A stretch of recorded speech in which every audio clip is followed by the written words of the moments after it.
Great. So it's 5 and it's about time we start. Um, so hi everyone. Thank you. A warm welcome to everybody joining us today. So on the first webinar session of CodeTalks, and I can see that a lot of people are still joining in, but that's good. So we'll start off with first of all, I'd like to thank everyone in the community of students and parents. So you guys have actually dropped in a lot of interesting questions, which we can actually discuss today.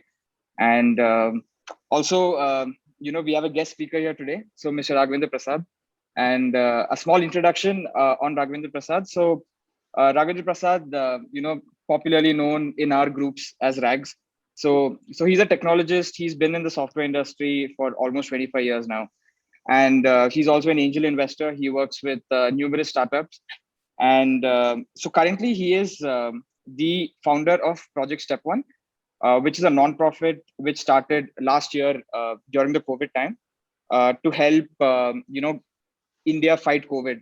So he's actually providing free telemed services, working with state governments to implement it, and he's touched over millions of lives right now. And so before this, he was the founder of Qikwell Technologies, which was a leading healthcare technology provider in India, which was later acquired by Practo, which is again one of the largest health tech providers in India. So Rags is very passionate about technology. He's been at it for 25 years, and he's very passionate, especially about technology projects, incoming techno trends, and really great to have you here, Rags. I think thank you for taking your time, to speak to the community of students and parents here today. Thanks a lot for the nice introduction, Rohit. It's indeed my pleasure to be talking to the parents and especially the kids because they are the future of our country and the future of the world. So it's a pleasure for me to be here. Awesome. So, like I mentioned, we got in a lot of very interesting questions, from the community of students and parents. And so we are at a time where the younger generation is getting more and more interested in computer science very early, right?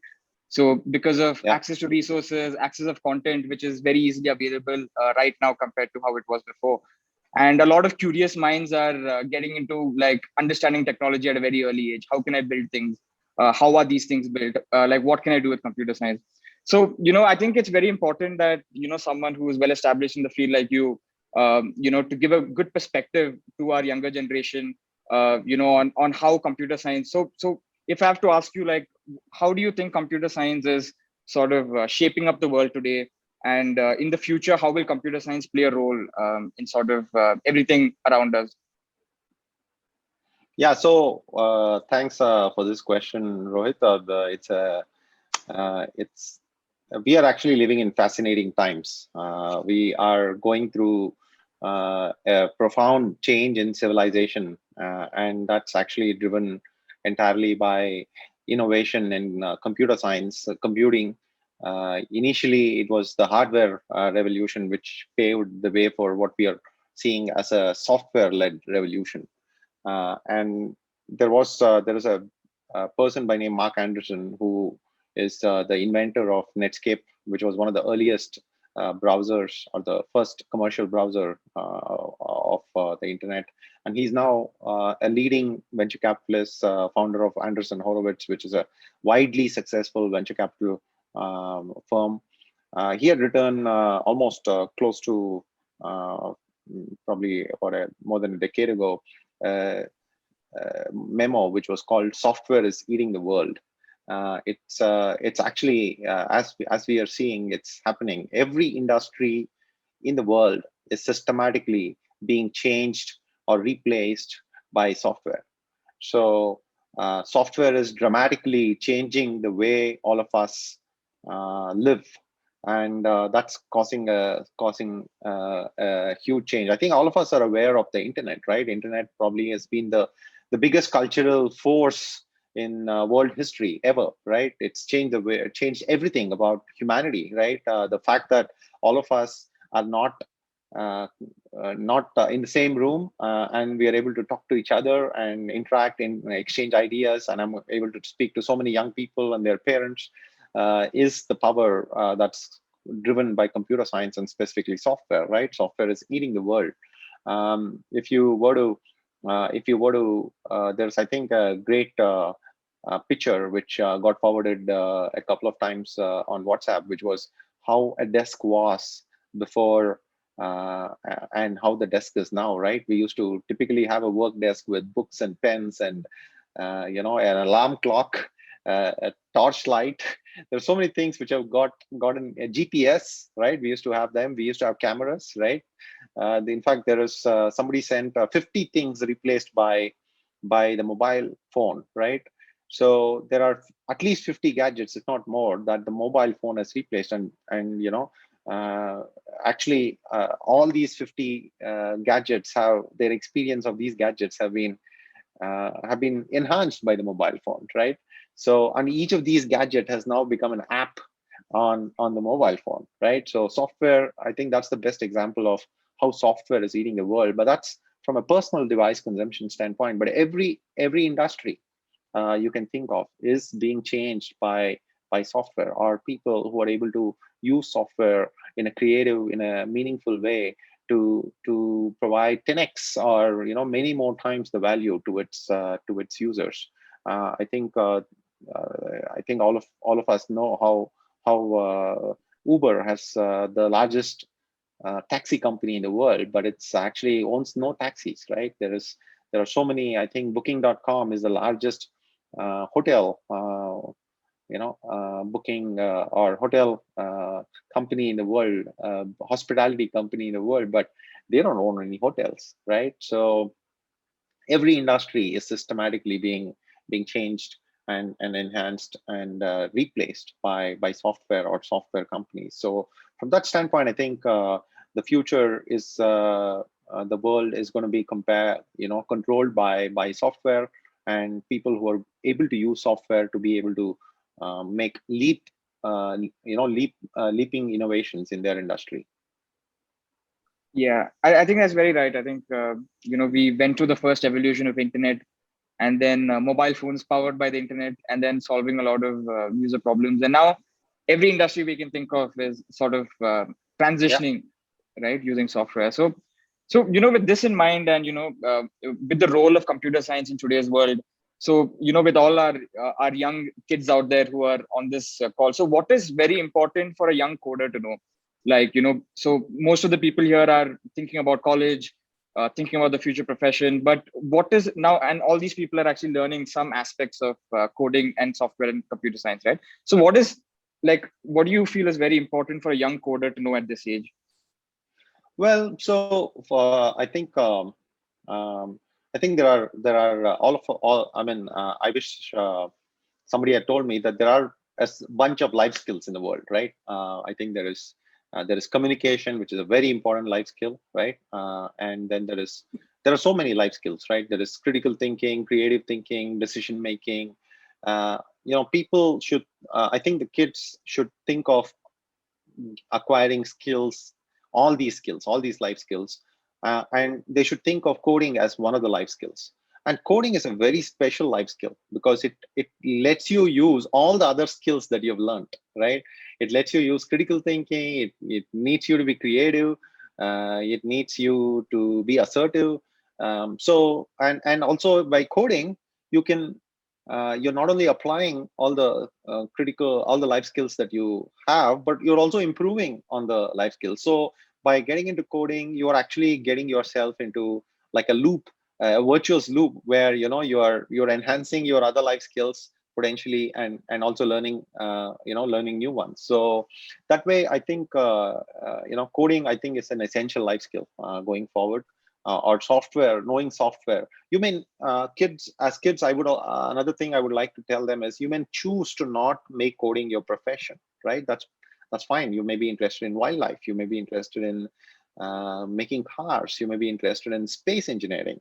But knowing coding gets you gets you the ability to think in a world where coding is going to be the center, or code and software is going to be the center, at the center of innovation, right?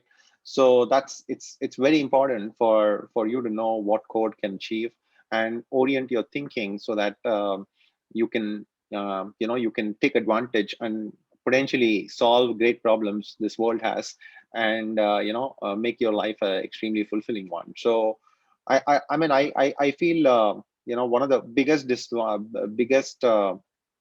advantage of knowing coding is computers are, as you know, extremely good at doing repetitive tasks, right? I think until computers came along, most humans would spend all their life working in one career, right? Doing repetitive things, right? A tailor would do tailoring all his life, right? And civil engineer would like build buildings all his life, right? But with software, you can actually get machines to do the same thing, right? I think we are very close to seeing self-driving cars. So driving will be a profession or a skill, which will be a skill of the past, right? So each and every skill that way is getting encapsulated and by software, and so it's freeing up humans to do other things which can progress humanity. So being able to understand that, and being able to think of things as repetitive things which you can potentially replace by software is something that you will certainly learn, and hopefully create a lot of value for yourself and the people around you. Got it. Yeah, I think that's like you said, right? It is a life skill at this moment, and it's not, of course, oriented to just the professional career, but nowadays you see any field, any industry, Yeah, there is software, right? Software is driving sort of everything. People yeah. say space technology, but software is actually driving those everything in Absolutely, space, right? So it's all software. absolutely. Yeah. So just one more thing for everyone here, the students and the parents. So there is actually a Q&A option below there. So I can see a lot of people raising your hands, asking questions in the chat. So you guys can actually drop in questions at the Q&A below, and just keep floating up questions, and we will take up those questions and answer them, as and when we get time. So please go ahead, feel free to drop any questions in the Q&A section below. Yeah. So Rags, let's talk about one question which one of our students sort of asked. So he was very curious, a little younger. So he said a very broad question rather. So he said, what are the things that we can do with computer science? Like if you have to talk about different scopes, what are the things that we can do with computer science? Well, I mean, what you can do with computer science is really only limited by your creativity and your passion, right? So I can just give some examples of what is possible today with computers. I probably will give a few examples that you probably are aware of, or but a few things which are extreme, and something which we will all see in the future, right? I think one example, I think the entire weather science is completely powered by software, right? As the software has become more and more powerful, the ability for us to predict how the next monsoon is going to be, how hot is it going to be tomorrow, is it going to rain, how much is it going to rain, is enabled by software. Most of these technologies, most of these weather prediction is happening through algorithms which have been developed using software, right? So that's one very practical example, right? But you have self-driving cars, right? Which is completely software. You have these cars which are equipped with additional sensors like lidars and a whole bunch of other sensors, and it's the car is able to sense an obstacle in front of it, is able to take you from place A to B in the quickest way possible. So it's another thing which is possible, right? But there are other great things which potentially will become possible, which are almost here and now, and possible. I think it's been close to 2 decades when the human genetic code was decoded. So human genome was decoded, and now we have fundamentally an understanding of the code of life, right? And that actually has created a lot of possibilities in terms of being able to use other microorganisms like viruses and bacteria to manipulate the DNA, the human DNA, of course, within ethical boundaries. But I'm sure, cure to cure to very dangerous diseases potentially is one of the things. Being able to eliminate all birth defects is actually very, we're very close to eliminating all birth defects, because we have the human genetic code, and we are having increasingly the knowledge to manipulate it, and we need now good software to be able to use those understandings and solve some humanity's greatest health problems. So yeah, there is no industry which is or no goal in which a kid here can take up, which cannot be better achieved if you know software well. So that way, I think the possibilities are huge. Yeah. Yeah, I think yeah, that's quite true. So that's also recently also I was reading an article about how the World Wildlife Federation uses image processing from satellites to actually count the number of endangered species around the world. Yeah, So at the end, it is computer science, right? It's image processing. They see heat yeah, maps.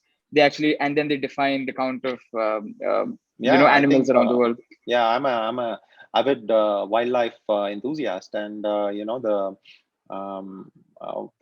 the largest world's largest collection of bird sightings and information about birds in the wild is a software program called the Cornell eBird project, Mhm, which has not only helped us catalog mhm, so many species of birds, but also clearly map out exactly where they are, their eating patterns, mhm, especially for endangered species, so that we can do conservation efforts to save them. So irrespective of what your passion is, I think mhm. software, if you know software, you can actually design things where a large number of people can contribute to a problem and solve that problem extremely meaningfully. Mhm. Got it. So, I think a lot of people here have a lot of questions about computer science in the professional angle, right? So, if I have to like talk about realistically about computer science at the professional level, can you throw some insight on what are the different kinds of computer science engineers who are out there, and what does each one do? Yeah, so the first thing is, knowing software is not the same as being a computer science engineer, right? I think being able to know the software, but you may not be interested in working with computers all the time, but being able to know software gives you that much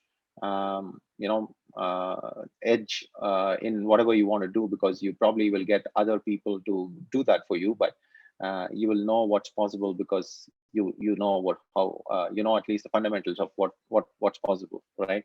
But if you are actually going to become a software engineer or a computer science engineer, then there are you could focus on the hardware aspect of it, or you could focus more on the software aspect of it. The hardware aspect of it is a very exciting. If there's famous Moore's law. Every year you have the hardware capacity doubling, the memory capacity doubling. There's excellent performance that's being achieved, performance improvements are being achieved in the world of computing every year, which is enabling newer and newer possibilities. And the next wave of quantum computing is going to change the way computers have evolved, because it's going to give a potentially 100x, if not 1000x, more powerful computers than what we have today. But on the software side of things, I think that's a even more fast evolving field. The jobs that existed, that exist now probably didn't exist 3-4 years ago. I think so. It's a very very fast evolving field. But fundamentally, there are back end, there is front end. Basically, front end engineers are people who develop the things that you see on the screen. So we are seeing each other on the Zoom interface. So yeah, this Zoom interface was built by a front end engineer. but this interface is only useful for showing, but there's a lot of other things that are happening to authenticate users, to process the video and make sure that it goes to the right place and stuff like that. And those are backend engineers. But there's a lot happening because we're collecting a lot of data these days, right? So there's a whole range of new roles that are being created around data sciences, data analysts, data engineering. There is a whole world of engineers who are specialists in networking. So yeah, there's a lot of opportunities, but fundamentally, every few years you will get newer and newer opportunities in the field of computer science, and it doesn't seem to stop their growth. It's just continuing to grow for nearly quarter of a century that I've been associated with this field. Yeah, yeah, I think that's absolutely true, right? Like a couple of years back, I think it was just very broad. Like software engineer was a profession, but now there's front end, there's back end, yeah, there's DevOps, there's network engineers, and there's like a whole new breed of super specialized computer science. absolutely, right? absolutely. Yeah. Yeah, I think and AI is going to bring there are further specialists within AI itself, which are coming up in the horizon. I think in a couple of years we'll be talking about those specializations as they always existed, but they probably, I mean, they don't exist now, at least in those clear terms, as we have data engineers and data scientists and stuff like that. Yeah, got it. So another thing which keeps coming up, I think, especially with the students community at Codeyoung, right?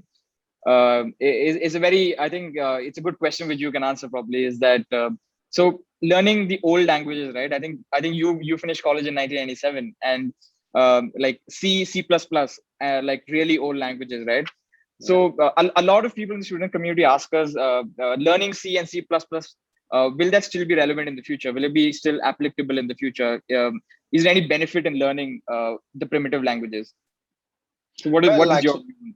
Yeah. So see, we are actually in a world where a lot of jobs that existed a decade ago don't even exist, right? And that pace is gonna it's going to be jobs are going to disappear fast and new jobs are going to come up faster, right? So I guess we we are in a entering, or we are already in a world where all of us have to be continuously learning, right? So from that standpoint, I think all of us should sign up for a lifetime of learning and learning new things, right? That being said, specifically to answer your question, C, C++, all of those, I mean, even the old, you'll be surprised that a lot of programs are even now being written in C, and C as a language is still useful. But my advice for young professionals who are just learning, or young coders who are just learning, is learn whatever you have the opportunity to, because ideally you should not be fascinated, not intimidated by this language. You should be able to put yourself in a situation where you can pick up what is the best language for a particular purpose. And there are, not every language is good for every purpose, right? If you're developing Android apps, you need to know Java, but you can't develop iOS apps using Java, right? So there will be things that you will have to learn because you have to solve a problem and you need to build something. So you focus on learning the fundamentals of programming, and learning C or C++ is going to teach you the fundamentals as well as any new age languages. In fact, I would argue that some of those older languages will teach you the fundamentals a lot better, because the newer languages tend to hide a lot of things and make it a little bit simpler, which sometimes you get abstracted out of some of the details which you potentially should be knowing. So I would encourage people to learn any language, and if it's an old language, so it's only better for you. Yeah. I think like, I don't know if I got this right, but I think Google still uses C or C++. Oh yeah. Yeah. Yeah, yeah. Google and a lot of these old companies still use C, C++ for a Well, lot of their actually, tech that's stacks. yeah. I don't think it's an old company or a new Hmm. company. You know, any Yeah. company where you need, you need extremely fast performance. Even now, Hmm. C is the best, one of the best Hmm. languages to be programming in. Hmm. I think there are situations where Java is not good enough, though Java Hmm. is a very preferred language. But Java Hmm. is also not a new age language, right? Hmm. Hmm. Yeah. It's at It's least not. 25 years old. It's Hmm. probably as old as me. Yeah, Hmm. or my experience in the computer science industry, right? Hmm. So yeah, but you shouldn't. Yeah, languages do stay for a long, long time. COBOL, I think IBM Hmm. invented it in the 70s, I think. Hmm. But even now, you'll be surprised how many of the world's large exchanges still Hmm. run on COBOL. A lot of Hmm. financial institutions still run on COBOL, right? So Hmm. it's yeah, any language where you get to know the fundamentals and you can let you be creative and solve the problems is good to start with, because Hmm. you would if you are going to become a programmer, then you would have to learn a couple or more than a handful of them Yeah. anyway, right? Yeah. That's actually true. That's actually true. Like a lot of engineers actually adapt to the tech stack which the company is using, and they Yeah, actually end up learning a lot of tech stacks.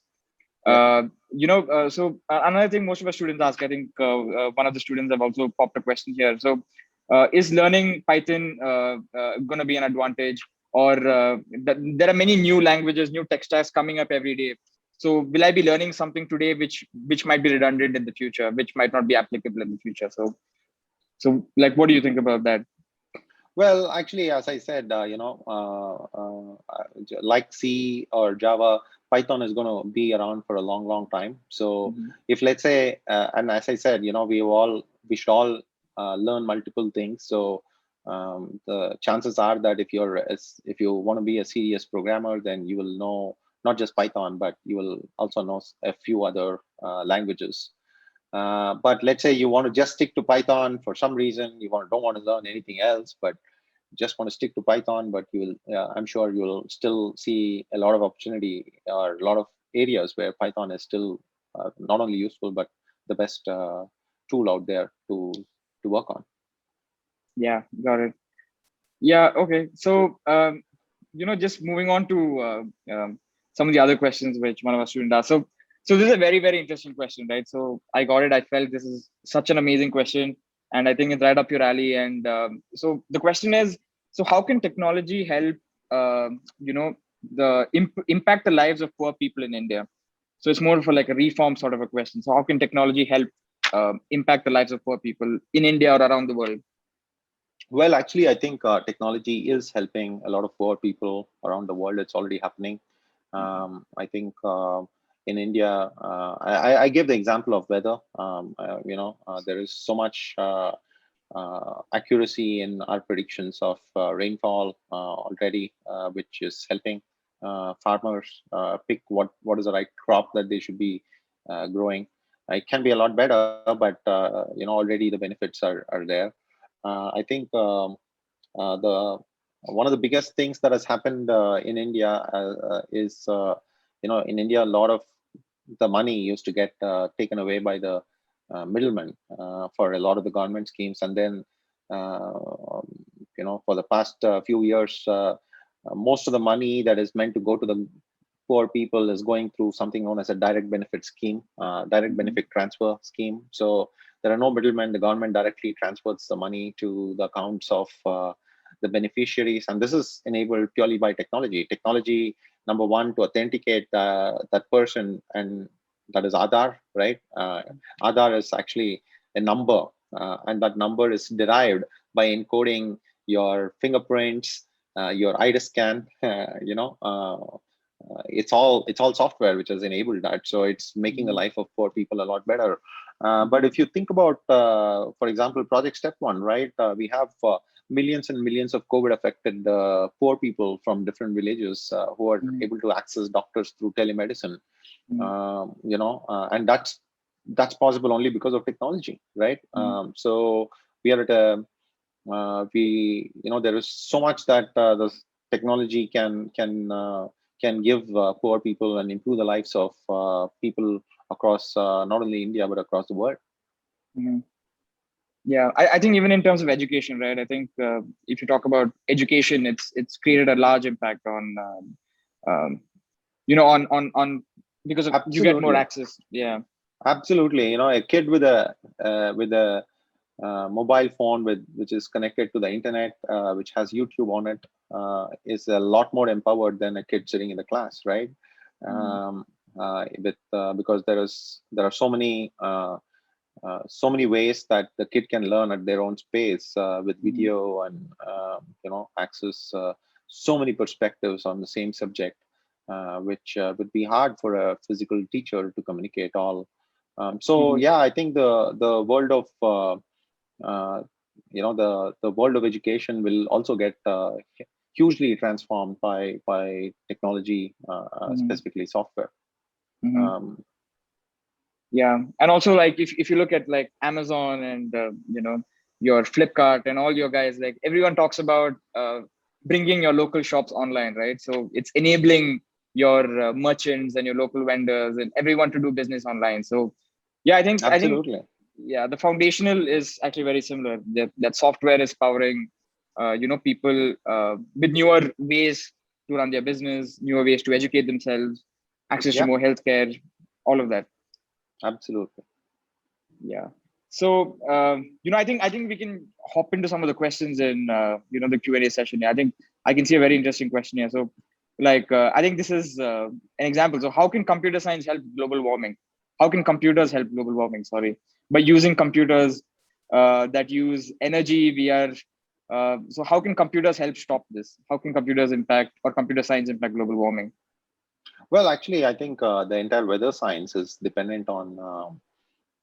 I think it's only because of computer science and the ability to make uh, very Models and fine Mhm. models and calculations of how the weather patterns have changed, that global leaders have accepted Mhm. global warming as a problem, right? Mhm. So I think uh, the first most important thing was to accept that global warming is a problem, and Mhm. that was helped by computers. But going forward, I think the fact that we're going to hopefully soon get rid of gasoline powered Mhm. vehicles, petrol and diesel powered Mhm. engines, and replace go electric, is going to be a huge step in the right direction of reducing greenhouse gases, and thereby reducing emissions, and thereby reducing global warming.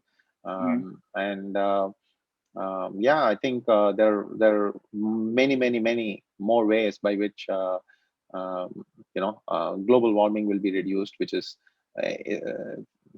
which will be enabled completely by software. Mhm.